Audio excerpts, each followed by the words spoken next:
Predsjedniče, prošle godine donijeli smo treću izmjenu poreznih zakona u onom paketu poreznih reformi. Ona se odnosila na smanjenje PDV-a na širi spektar hrane, živežnih namirnica.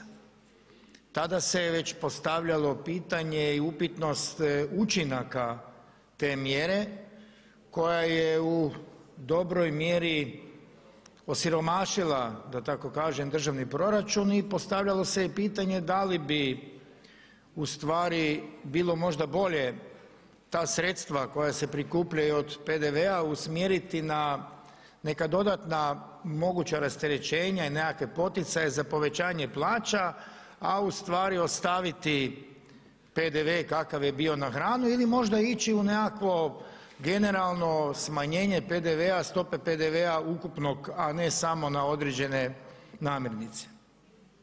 Sada smo na kraju 3. mjeseca. Bilo bi u redu da Ministarstvo financija sa tijelima državnim koje ima na raspolaganju napravi analizu učinaka smanjenja stope PDV-a na hranu, da vidimo što se je dogodilo. Koliko su trgovci smanjili cijene hrane, koliko su građani Republike Hrvatske od toga profitirali, koliko su se povećali kućni budžeti hrvatskih obitelji. Po dostupnim podacima u siječnju se to nije događalo.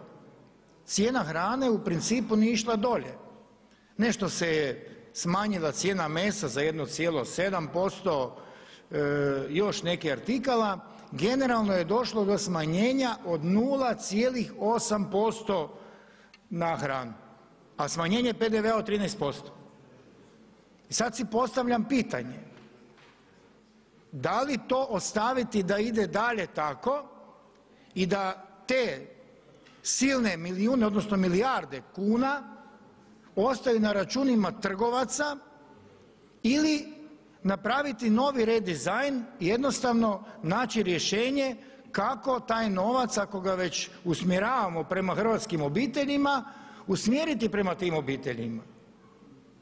Mislim da se ne treba čekati predugo, da stvarno treba vrlo brzo napraviti te izračune, vidjeti koliko su trgovci u Republici Hrvatskoj profitirali, koliko im je novaca više ostalo na računima i napraviti neke poteze u zakonskim rješenjima koji će to njima onemogućiti, a dati hrvatskim građanima, hrvatskim obiteljima.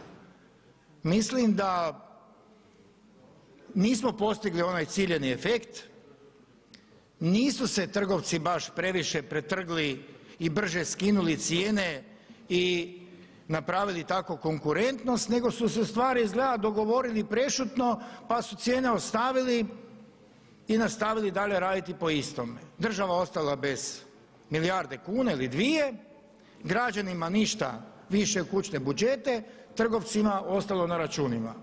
Evo, naš klub poziva Ministarstvo financija da se stvarno napravi jedna takva analiza, da se s time upozna i javnost i da se u krajnjem slučaju reagira odmah, zaustavi taj trend i napravi nešto sa tim novcima u usmjeravanju prema građanima Republike Hrvatske, prema obiteljima, a ne prema trgovcima. Hvala lijepo.